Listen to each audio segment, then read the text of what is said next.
Hello, everyone, and welcome to the State Department. My name's Macon Phillips. I'm Director of Digital Strategy at the White House. Many of you just finished seeing the President's speech about the Middle East and North Africa. Throughout the speech, prior to the speech, people have been on Twitter using the #MeSpeech hashtag to talk about the President's speech, react, and ask questions. In fact, we were seeing that the hashtag was trending worldwide, which makes it even more exciting that we're about to start this new type of event. I'm joined today by Mark Lynch from foreignpolicy.com and Andy Carvin from NPR, who have been glued to their screens, seeing what people are saying, and will be throughout this conversation with Deputy National Security Advisor Ben Rhodes to talk about your reactions, get your questions about what the President just covered in his speech. So with that, I'll hand it over to Andy. Thank you for joining us today. Thanks for having us. Ben, I was hoping we could start with just some general concepts, the themes that emerged on Twitter both before and afterwards. When we first started asking people to submit questions, we heard from several people who said they didn't even think it was worth time. So for example, someone named An Mustafa, who's from Sudan, he said, "I don't think the people here are waiting to ask questions. They've given up on the US government." So does the administration think it can actually have a positive impact when so many people in the region simply don't trust it anymore? Well, first of all, thanks for doing this, guys. What I'd say, Andy, is the President spoke about this in Cairo, which is that there's a lot of mistrust in the region that has built up over many years. There's a mistrust of the United States and our policies. And as the President said today, there's a mistrust in the United States about the future of a region where there's been so much conflict in recent years. But I think the clear point that the President made today is that the President and the United States of America embraces the change that is taking place in the region. And that we, at this moment of opportunity, a moment when people are reaching peacefully for their universal rights, that we can realign our policies to advance the universal rights of the people of the region, their political rights, as well as their economic prosperity, as well as their peace and security. And clearly the United States has an important role to play, given our history in the region, given our relationships, given our world leadership. So the role of the United States is entirely relevant to the change that's taking place in the region. We're not going to be able to dictate that change, as he said today. The people of the region are going to do it themselves. But what we can do is use the different levers of American power to support peaceful democratic change and prosperity. A number of people on Twitter brought up this notion of a double standard. So for example, Hisham_G from Morocco, he's asked, why is the US stuck in its double standard approach with regard to Arab regimes? A Libyan man named Tasnim Q asks this variation of interest versus values. I've seen lots of questions on those. One big example that keeps coming up again and again is Bahrain. One person on Twitter, Nasser Wadadi, who's from Mauritania, but he lives in the US, said, I hope to hear two words, Bahrain and sanctions. Well, now that we've heard the speech, we've heard the word Bahrain, but we didn't hear that word sanctions. Meanwhile, another person on Twitter, Alpha Leia, she said, please, for the love of God, ask about torture and human rights abuses in Bahrain. What actions, if any, will the U.S. take? So I guess my question for you then is, why hasn't the U.S. taken a more active approach to dealing with Bahrain and the repression that's been taking place there? Well, I'd say a few things, because there are a few questions embedded in that, obviously. First of all, the President has spoken about universal rights. Those are rights that apply to people in all countries, whether those are countries that are traditionally hostile to the United States or whether those are traditional partners. And I would say that from the beginning of these protests 6 months ago, the United States has spoken out for the rights of people in places like Egypt, where we were very aggressive, again, in speaking out against any repression and supporting a transition that had President Mubarak leave power. So in the first instance, I think that we have been consistent in advocating rights across different borders, whether they're friend or foe. With regard to Bahrain, I think the President, not only did he address it, but he even framed it in the way that your questioners did. He said in his speech that to be credible, the United States has to speak up for rights within the borders of countries that the United States is friends with, as well as countries like Syria that we've been had, of course, a very difficult relationship with. So with regard to Bahrain, I think you heard him in his speech say that we obviously strongly oppose any torture, any false imprisonment, any use of brute force. And what we've been focused on in Bahrain from the beginning of the protests is, again, making it clear publicly and privately to the Bahraini government that force and military action is not going to be the resolution to the challenges in Bahrain, that it won't bring stability, frankly, that there are legitimate grievances, as the President said today, that the Bahraini people have. And what the United States is doing is supporting a process of peaceful negotiation that has obviously not yet gotten underway. But what we've done is work very aggressively with the government of Bahrain, and frankly, we speak to the opposition as well, to encourage a political settlement and a political resolution to the challenges there, and one that's responsive to the people as well. So I think he spoke about Bahrain and will continue to do so in the days ahead. But do you think talk will be enough to push Bahrain into working with the opposition and letting them out of jail for negotiations? Because, yes, we've heard the president say this a number of times, but yet it doesn't seem like much has changed as far as the Bahrain regime is concerned so far. Well, I'd say a couple of things. First of all, our message to the government of Bahrain is it's in their interest to pursue those talks. It's in their interest to respond to the aspirations of their people. That the model of stability through brute force doesn't work anymore. And that's something that the president said very clearly in his speech today as well.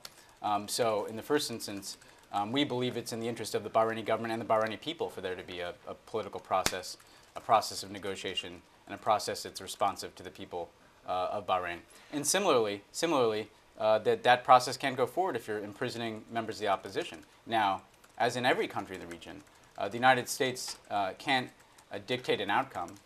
We can't get every leader to do exactly what we'd like. What we can do is use our diplomacy, use our influence to press for what we believe in. And what we believe in is a process that respects the rights of the Bahraini people. Ben, Nasser Wadadi, the Mauritanian activist, he wanted to follow up by asking, how can there be a dialogue in Bahrain when the opposition is in jail facing death sentences? The president said exactly, essentially, the same words in his speech, which is that you cannot have a dialogue when the opposition or members of the opposition are imprisoned, and imprisoned falsely. So we are strongly urging publicly and privately for the release of political prisoners, and for serious commitment by the Bahraini government to demonstrate that it is a credible partner for a dialogue. Now, Wadadi, in his original question, said, will there be sanctions attached to that? What if public and private assurances don't work? Mm-hmm. Look, again, right now what we're focused on is using our contacts, using our communication with the government and with the opposition as well to encourage a political settlement. And we believe that the best role the United States can play in Bahrain is to take advantage of those relationships. That's, for instance, been useful to us in Egypt when, in the early days of those protests, because of the depth of the relationships we had in Egypt, we were able to communicate with the government and the military at many levels to express our strong condemnation and displeasure with any crackdown on the Egyptian people. So we think the best way for us to exert our influence in Bahrain right now is through aggressively working those contacts and pushing publicly, as the president did today, and privately for a negotiated settlement. All right, thanks.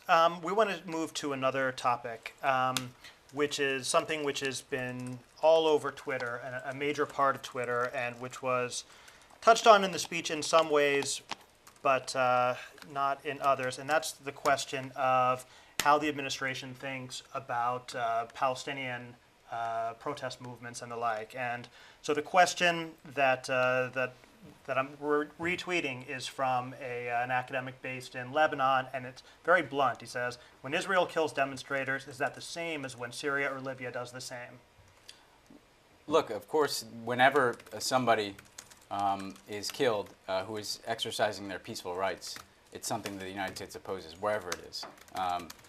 So again, that's a uniform policy of the United States, that we don't believe force should be used against peaceful protesters and civilians, whether they're in the Palestinian territories, whether they're in Bahrain, or whether they're in Damascus, and whether they're in Tehran. In terms of what we're doing in general, you heard the president again reaffirm a commitment to a Palestinian state, which is the basis on which Palestinians will have true security, and again, take that extra step, a historic step for an American president, to make it clear that the basis for negotiations in pursuit of that outcome should be the 1967 lines with swaps. Well, let me follow up on that a little bit. One of the questions that we had was, will the administration accept the results of the upcoming Palestinian elections no matter who the winner is? With the implication being, what we heard in the speech was that you were going to wait and see how they behaved. Is that in fact the case? Well, I think I'd say a couple things. First of all, it's what he said in the speech, the president, is that Israel can't make peace with a partner that doesn't recognize its right to exist. It's simply a matter of common sense as well as security. So we continue to believe that Hamas needs to renounce terrorism and recognize Israel's right to exist, to be a credible partner. And again, I think in general, as a more general matter across the region, with regard to elections, what you heard the president say is that he welcomes all peaceful movements, even those we disagree with, but that ultimately the judgment will be based on their behavior, whether they respect the rights of minorities, whether they are nonviolent. So those are the characteristics that we look for across the region, because frankly we don't want to see elections be used, as the president said in the speech, to govern without consent, but rather through coercion. We want to see elections lead to governments that are representative of the people and that act in a peaceful manner. Let me move then to a question about the speech itself. Rahul Breddy asks, is there any significance to Obama's emphasis about Israel, quote, defending itself? Well, the significance is what the president said, which is that any nation needs to have the ability to defend itself. So that would be similarly a principle that applies to all nations. Now, in the specific reference that the president made, he was talking about principles around a peace agreement. And we know that two of the issues that have long been the subject of negotiations are the nature of Palestinian borders, the territory of the Palestinian state, and Israel's security concerns. And so the two steps the president took today is making clear where the United States believes those negotiations should lead. So obviously with regard to Palestine, as I said, it'd be 1967 borders with swaps. And with regard to Israel, that there'll have to be, on Israel's standpoint, an assurance that it can defend itself, that it's secure, and that an outcome of a peace settlement wouldn't be hostile to its people. All right, let me ask one last question and then turn it back over to Andy, and this is on a different topic. We had 3 or 4 different versions of the same question, which was disappointment at no mention of Saudi Arabia, even where there was an appreciation of a critique of Bahrain. And could you speak to the absence of Saudi Arabia from the speech? Sure. I think with regard to specific countries in the speech, what the president did is he spoke in some level of detail about countries where change has been particularly contested, where there have been violence in the streets or where there have been transitions. So he spoke of Egypt and Tunisia as being at the vanguard of this movement in terms of entering their democratic transitions. He spoke about Syria, Bahrain, Yemen, Libya, all places again that have really been on the front burner of this period of change, and where change has been contested. With regard to Saudi Arabia, I think what we've done in the past and will continue to do in the future is raise these issues associated with human rights and reform in the kingdom, even as we of course have a long-standing partnership with them. Do you agree with the sentiment which is prevalent on Twitter that Saudi Arabia does not agree with the American vision for change in the region? I think that I couldn't, personally characterize their view. What I can say is the president is not simply stating the American position, which is that there needs to be this process of democratic reform and broader rights in the region.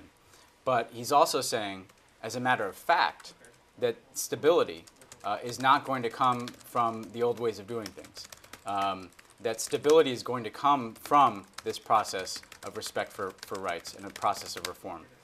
Because the world has changed. The world has changed because of communications. The world has changed because of people's ability to connect with one another and to organize. And the world has changed because of these protests. So frankly, our message to every government in the region is, for those who have an interest in stability, stability is not going to come through the status quo. Stability is going to have to come through this process of change. Thanks, Andy. Yeah, let me just finish this typing here. This is hard. Yes, it is, but we're keeping up Fire so away. far. All right, so we want to switch topics for just a moment and talk a little bit about Egypt. I received a tweet last night from Nora Shalaby in Cairo. Nora's brother actually was on trial today.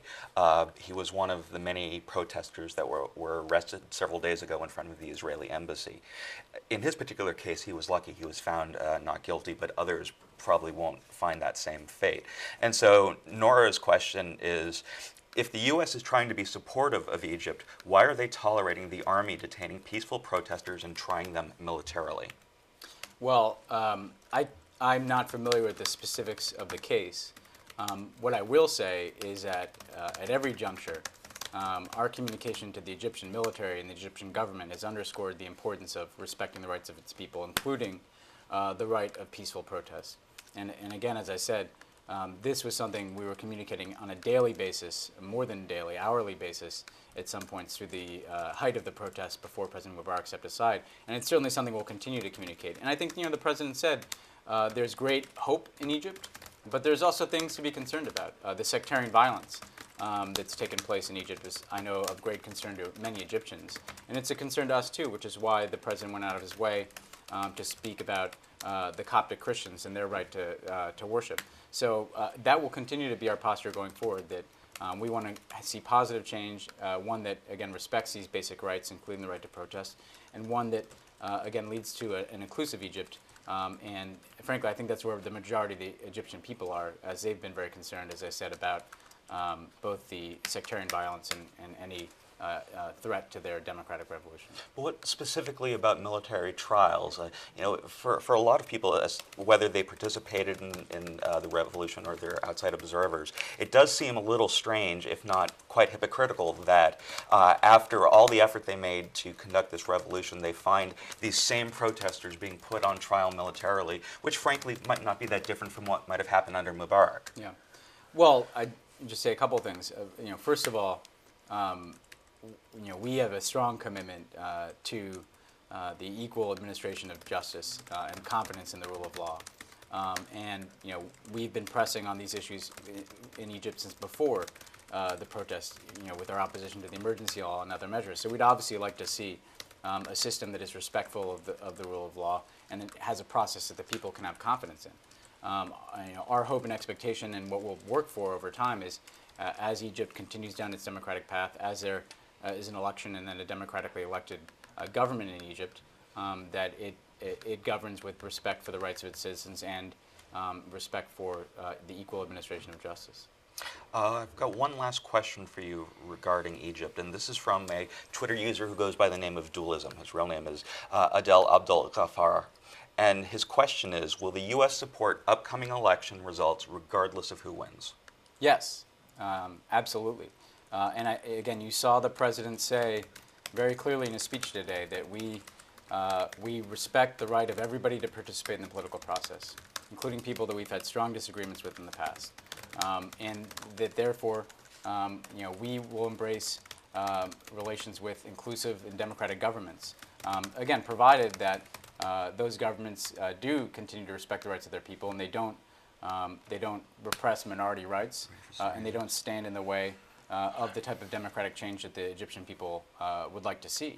And I'd just say one other thing, just because you said you're moving off Egypt. One of the things that we try to do in the speech is lay out a very strong program of economic support for Egypt, because we believe, we've heard from Egyptians that that's something that is very important to them, and that to reinforce their democratic transition, they need to have greater economic opportunity for their people. So we are very focused on steps we can take through debt relief, through assistance, through trade relations that can expand prosperity in a way that reinforces democratic change.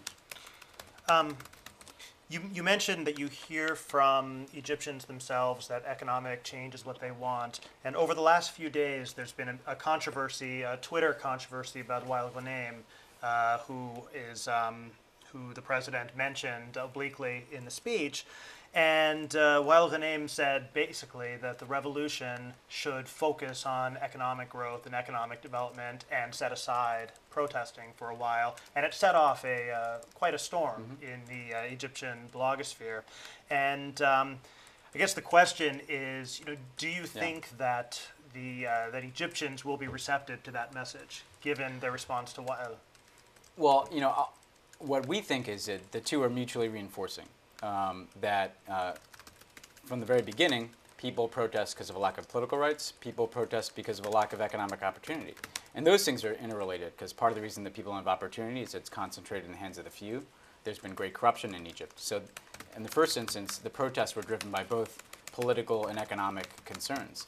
Similarly, the transition needs to be reinforced by both political change and economic change. We studied democratic transitions as we were preparing this speech. And one of the things that we saw is that nations that are able to grow economically and provide more opportunities for their people are more likely to consolidate democratic growth. Eastern European nations after 1989, nations like Indonesia and others in Latin America. So we believe that the two very much go hand in hand, and frankly, you shouldn't focus on one to the exclusion of the other. You can't just focus on the political evolution of a country and ignore the great need for opportunity for the people. Similarly, you can't just focus on economic issues and not reinforce the message the president had today, which is that we want to see a democratic transition in Egypt with credible and accountable institutions. Great. Can we switch now briefly to a couple of other countries? A number of questions about the real meaning of the tougher rhetoric on Syria.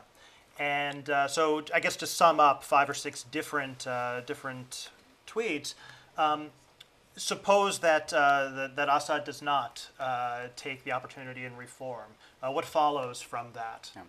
Well, I think, first of all, the president laid that out in his speech when he said if he does not take that opportunity, he will continue to lose the confidence of his people and he'll continue to be isolated abroad. Essentially, we have ratcheted up the pressure on Assad. We've imposed sanctions on him personally and those around him.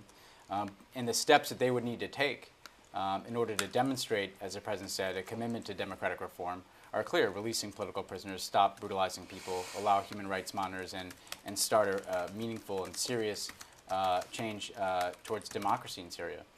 So those are the steps, and if he doesn't take them, we'll be continuing to ratchet up the pressure internationally with our allies and partners. And clearly the Syrian people will lose confidence, because what we've seen is as they've pursued this path of crackdown, he's lost increasingly the support of his people. And so he's going to lose the confidence increasingly of the Syrian people, who are going to be the ones who are going to determine the outcome of this, of Syria's future. Would if the violence in Syria escalates, would the United States be willing to do in Syria what it did in Libya?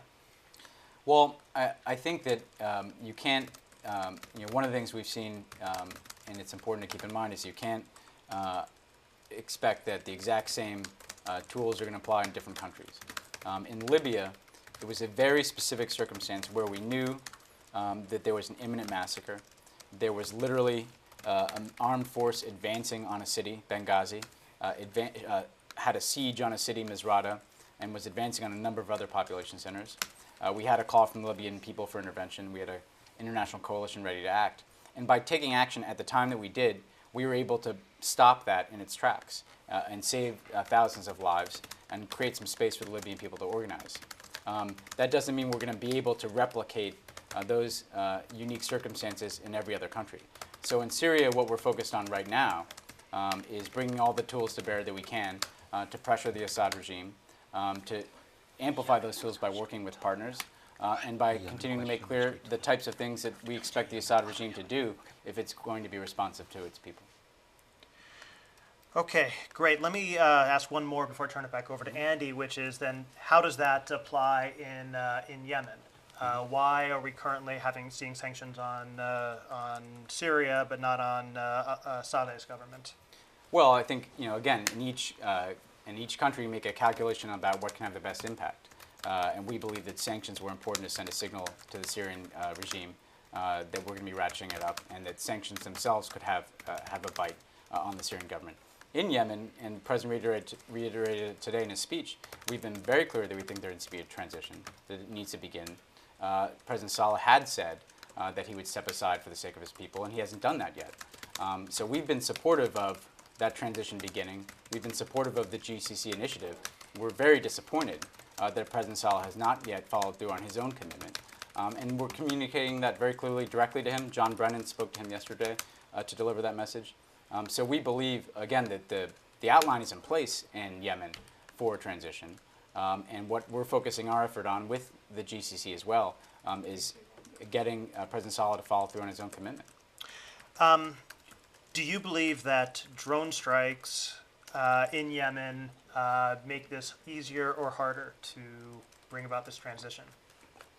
Well, I think with respect to our counterterrorism efforts in Yemen, I frankly think that's something that we pursued with the Yemeni government. We pursue going forward. We have relationships that go beyond one man in Yemen, and it doesn't affect our calculus that President Saleh needs to respond to his people's calls for change. It doesn't affect the fact that we think he needs to make good on his own commitment, which was to step aside as a part of a transition. So again, we are confident that our counterterrorism efforts can continue. And frankly, we believe that they'll be strengthened if Yemen is more stable because of a transition. This gets to the point I've made several times, which is that we don't believe that the status quo is somehow working for anybody. It's not working for the United States. It's not working for the people of the region. And it's not going to work for those who want stability in the region as well. So frankly, we would all benefit from a process of change and reform in Yemen that is responsive to the people, because Yemen then would be not just a more democratic place, but frankly, a more stable place. Thanks. Andy? Yeah, at this point, I want to switch over to Libya. Let me just send out this tweet. So the first question from Libya, for Libya, comes from a person on Twitter who goes by the name Tripolitanian. He's Libyan and has been tweeting since the very beginning of the protests. And Tripolitanian's question is, what will it take for the U.S. to formally recognize the National Transitional Council, or the NTC, as the sole representative of the Libyan people? Yeah. Well, first of all, we've taken a number of steps already to build our relationship with the Council. We have an envoy in Benghazi. We believe it's a credible and legitimate interlocutor. Secretary Clinton has met several times with their representatives. Tom Donilon, the National Security Advisor, met with them in the White House the other day. We're providing assistance directly to the Libyan people and to the Council. So we've taken a range of measures to have very strong ties to the Council, and we again see it as a legitimate and a credible representative of the Libyan people. Formal diplomatic recognition is an issue we're working through, and that has to do with a number of legal questions associated with it. But in terms of our actions and our relationship, it's very strong with the opposition. We have the ability, again, to have diplomatic ties with them, to provide assistance to them.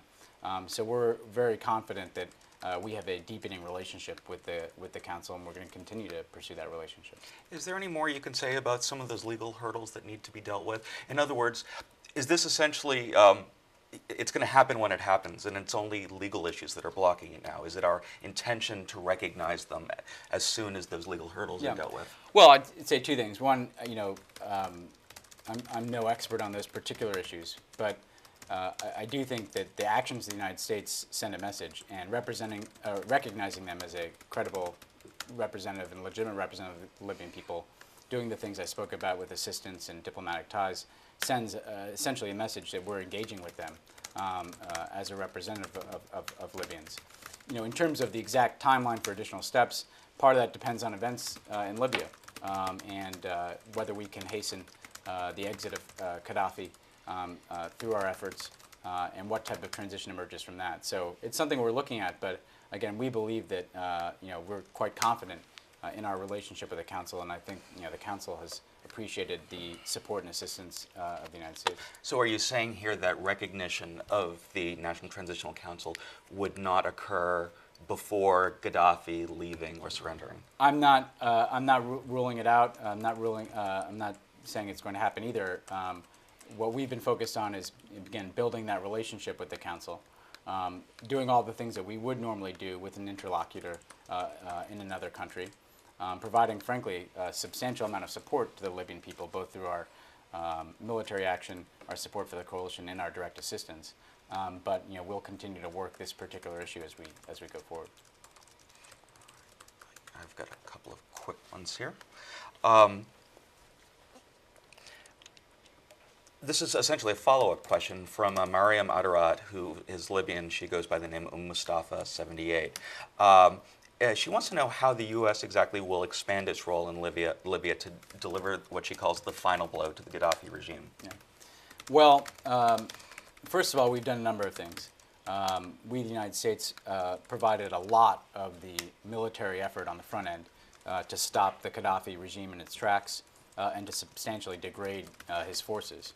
We continue to provide a range of support to the military effort in Libya, and we, as I said, continue to provide assistance and diplomatic support to the Council. I think our judgment is that time is not working against Gaddafi, that he is losing control over greater portions of his country, that people in his regime and people around him are making the decision to leave, that he has no credible path to regaining the kind of power he had before this intervention.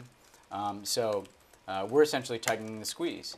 And you've seen some progress in Benghazi, Najibiyah. You've seen progress in Misrata in recent days. We've, again, continued to degrade his forces. And the other measures we put in place, the arms embargo, the sanctions, cut him off from the ability to essentially resupply himself. So he's running out of options. And again, we think that over time, the opposition is going to get stronger because they have space to operate, they're getting assistance, while Gaddafi is not going to be able to get stronger because his forces are being degraded and he's cut off from the materials he needs. So we're quite confident that we can work on an international basis to, again, make it clear to Gaddafi that the best option for him and the best option for Libya is for him to go. So here's one on a different topic. And it's actually going back to an older topic. The question that I've seen a number of times now is why Israel and the Israeli-Palestinian issue was included to the extent that it was in a speech about the Arab Spring, and if you could draw out the connections that the president sees between them. Yeah. Well, he spoke a little bit about this specifically, which is that at a time when the region has an enormous opportunity to move forward and to leave behind a painful past and to make sure that people have their rights respected and have a better future. This conflict has been a source of great pain and difficulty in the region. Obviously, most of all for Israelis and Palestinians, but it's also stood in the way of the type of bridges that could be built among people. It's stood in the way of deeper ties across the region. It's been used as a distraction, frankly, in countries where leaders have used it to distract people from their own shortcomings and their own repressive governance.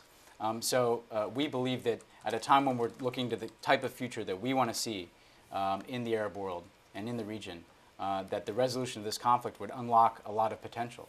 Obviously, it would provide self-determination for the Palestinians, security and self-determination for the Israelis, but it would also remove this major irritant and major source of tension and frankly, despair in the region in a way that, again, could be very powerful in unlocking the promise of the Middle East.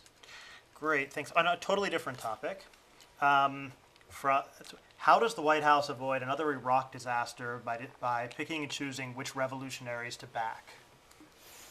Well, I don't think we're picking and choosing revolutionaries. We're standing up for rights. And I think that's what's important about our message is, it's not we're not going to dictate this outcome. The United States is not going to say this person is going to lead this country with precision. What we are going to say is that the people of the region deserve the right to choose their own leaders, and they deserve the right to dictate these outcomes. And so where we've intervened very aggressively in Libya, for instance, it wasn't on the behalf of any one political actor. It was on behalf of stopping a massacre of people, stopping a massacre that would not only lead to thousands of lives, but would make it impossible for the type of democratic change that people are calling for in protests to be met. So we don't see this as picking future leaders, picking revolutionaries. We see it as standing up for rights. And we also don't see it similar to Iraq because we're not sending an invasion force. We're not occupying a country. We're not militarily undertaking regime change because we believe that the regime change that does take place in the region needs to be owned by the people of the region, not the United States. Another question from the West Bank. Will the U.S. veto a UN resolution declaring Palestinian state? Look, we have not seen that particular resolution, but I think the president did say he didn't think actions at the United Nations in September would result in an independent Palestinian state. Because frankly, at the end of the day, Israelis and Palestinians are going to have to work out these issues, are going to have to live together, are going to have to achieve peace. So we just don't think that the venue for the achievement of Palestinian statehood is United Nations. We do think, however, that Palestinians obviously are entitled to deserve a state of their own. And we took the extra step today of defining the nature of how the United States believes that state should be, which is 67 lines with swaps. So I think we'd like to end this with one last question, and this comes from Arsalan Iftikhar. And he asks, with Islamophobia and anti-Muslim rhetoric as major political wedge issues, can we expect President Obama to visit an American mosque in the near future to reach out to the American Muslim community? Well, obviously the president has made a lot of efforts to reach out to the Muslim community here in the United States and around the world. Visiting a mosque is certainly something I'm sure he'd be interested in doing. We don't have anything on the schedule, but it's a type of thing that he would certainly do as a part of that broader outreach. I will say, just to conclude, since you said we're wrapping up, and this goes back to the first question. We understand that there's a great deal of, again, as I said, mistrust, frustration sometimes. You hear that in the feedback at times in the region. But what we're signaling in this speech, just as we did in the Cairo speech, is that we're interested in pursuing a new type of partnership in the region, and one that goes beyond simply governments that we've been partners with, but goes to the people of the region. And the United States can bring a lot to bear to support universal rights. We can use our relationships with governments. We can use tools like sanctions where we believe they'll make a difference. We can use our economic assistance to empower positive models. We can speak out and use our voice. We can provide direct assistance, as the president said, to civil society and to groups who are advocating for the type of future that we'd like to see. So what I leave people with who've been watching and tweeting is that we want to pursue the type of partnership that, again, turns the page on a very difficult period in the past and is responsive to those rights and aspirations that people across the region are reaching for. Again, I think that we know that all the problems in the region won't be solved overnight. We know that all the mistrust that's built up over time is not going to disappear overnight. But the president is laying out a marker, and he's saying we embrace this change. That's not easy for the United States to do in some instances. We've already made difficult decisions, for instance, with regard to Egypt, when we essentially broke from the Mubarak government and embraced the protests there. But we believe that because of who we are, who the United States is, and our foundational commitment to democracy and individual rights, that we have an interest in the people who are protesting peacefully in the streets succeeding over time. So that's the future that we want, and we'll keep communicating that through our actions as well as our words. And I know people always judge the follow-through, but I think you'll see, and have already seen, but will continue to see, a serious follow-through. As the president said, this is not a secondary interest to us. This is a top priority. It's a top national interest in the region right now to promote this type of democratic and economic change that is responsive to people. So that's the core message. So just to follow up very quickly on that, you said we were trying to turn the page with countries overseas, but again, going back to the question of the administration's relationship with Muslim Americans, do you think it's possible, or will President Obama visit a mosque at some point in the future? It's certainly, yeah, absolutely. It's something it's certainly he would do. I have to say we we have really made the point of underscoring too, in the United States, the contributions of American Muslims. He's, of course, hosted a couple of iftars with the American Muslim community, and we've frankly held that up as the ultimate rebuke to those who say the United States and Islam are incompatible. They can't be incompatible when you have a thriving Muslim American community here in the United States, one that has contributed, frankly, directly to this administration, a number of Muslim Americans serving in very important positions, but obviously contributed to the life of our nation. So that's the Muslim American community is the foundation, I think, of our point, which is that the United States and Islam are overlapping and reinforcing, and they're not at odds with one another. I have one last question, since you were talking about follow-through. One question that we saw on Twitter a number of times was the question of follow-through on the dialogue itself. And so this has been a really, I think, interesting and I think innovative event.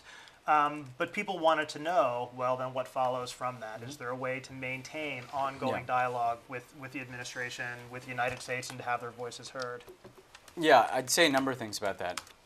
First of all, associated with this speech, one of the things we've been working on is since Cairo, we've been trying to expand the people we engage with in the region. We've talked about this. So it's not just governments, and it's not just the traditional civil society actors, but it's education exchanges, it's entrepreneurship networks, it's reaching out to young people, it's reaching out to science and technological cooperation. And we've done a lot of that. We need to do better, though. And one of the things that we want to do going forward is signal in our engagement that we're reaching beyond elites, as the president said. We're reaching beyond capitals.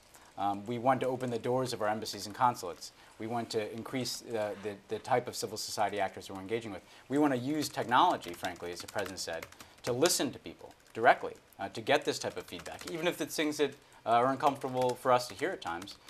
We want to leverage technology to hear directly from people. So that's a directive, frankly, that we're giving to the government to broaden that circle of engagement, to reach more people, and to make sure we're using the tools that are clearly connecting people across the region so that they can talk directly to us and that we can communicate directly to them. So we want that to be one of the key takeaways, frankly, of this speech, that we want to enlarge the circles and networks of people that we are talking to across the Middle East and North Africa.